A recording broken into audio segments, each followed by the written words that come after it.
Hello friends, আজকে আমি পড়তে গিয়ে আম্মা খা খেলাম।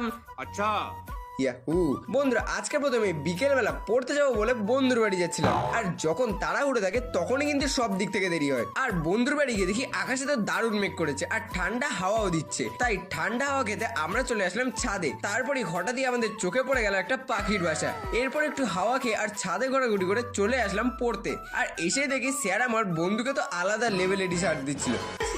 দর্শক খাতা বার কর, ও বসে ও যদি না পড়ে বসে থাকে ওর সাথে ভালো, ও কিছু করে না, ও কোনো কাজ নেই।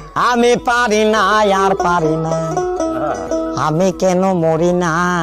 তারপর আমরা স্যারের কাছ থেকে আম পেড়ে আর নুন আর লঙ্কার গুঁড়ো নিয়ে বসে পড়লাম আম মাখা খেতে। আর আম মাখাটা কিন্তু সেরা লেভেলের লাগছিল। তারপর আম মাখা খেয়ে ফিরলাম বাড়ির দিকে। আরে তোমরা কিছুটা অপেক্ষা করছো, তাড়াতাড়ি চ্যানেলটা সাবস্ক্রাইব করে দাও না। তো দেখা হবে পরের দিন একটা নতুন মিনি ব্লগে। টাটা।